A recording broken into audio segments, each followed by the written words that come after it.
जय गुरु जी। माघ महात्म पहला अध्याय।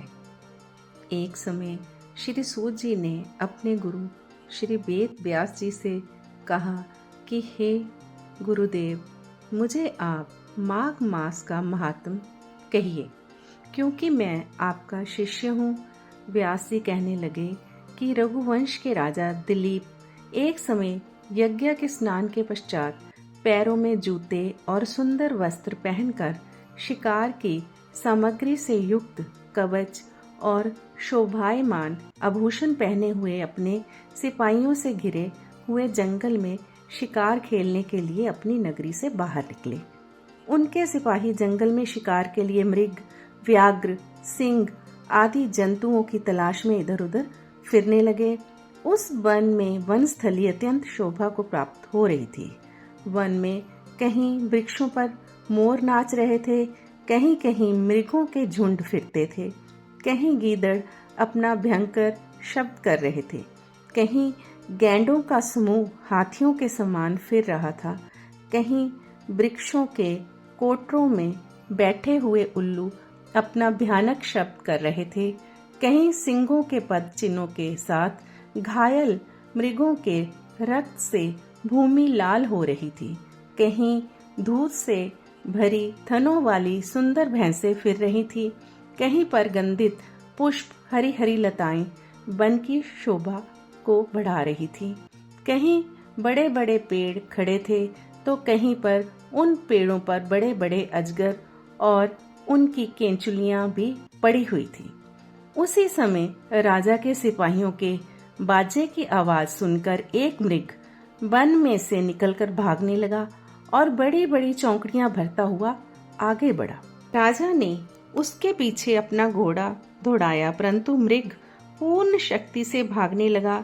मृग कांटेदार वृक्षों के एक जंगल में घुसा और राजा ने भी उसके पीछे वन में प्रवेश किया, परंतु दूर जाकर मृग राजा की दृष्टि से ओझल होकर कहीं निकल गया। राजा निर्जन वन में अपने सैनिकों सहित प्यास के मारे अति दुखी हो गया। दोपहर के समय अधिक मार्ग पर चलने से सैनिक थक गए और घोड़े रुक गए। कुछ थोड़ी देर बाद राजा ने एक बड़ा भारी सुंदर सरोवर देखा, जिसके किनारों पर घने वृक्ष थे। इसका जल सज्जनों के हृदय के समान पवित्र था। सरोवर का जल लहरों से बड़ा सुंदर लगता था। जल में अनेक प्रकार के जल जंतु, मछलियां आदि स्वच्छंदता से इधर उधर फिर रही थी। दुष्टों के समान निर्दयी चित्त वाले मगरमच्छ भी थे। किसी किसी जगह लोभी के घर के समान सिमाल भी पड़ी हुई थी। जैसे विपत्ति में पड़े हुए लोगों के दुखों को हरने वाले दानी पुरुष के समान ये सरोवर अपने जल से सबको सुखी करता था। जैसे मेघ चालक के दुख को हरता है, इस सरोवर को देखकर राजा की थकावट दूर हो गई। रात्रि को राजा ने वहीं विश्राम किया और सैनिक पहरा देने लगे और चारों तरफ फैल गए। रात के अंतिम समय में शूकरों के एक झुंड ने आकर अंतिम समय में पानी पिया और कमल के झुंड के पास आया।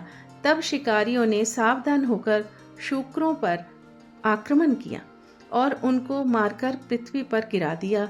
उस समय सब शिकारी कोलाहल करते हुए बड़ी प्रसन्नता के साथ राजा के पास गए और राजा प्रभात हुआ देखकर उनके साथ ही अपनी नगरी की तरफ चल पड़ा। रास्ते में एक तपस्वी को देखा, जिसका शरीर तपस्या और नियम के कारण बिल्कुल सूख गया था, जो मृगशाला और बलकल पहने हुए था।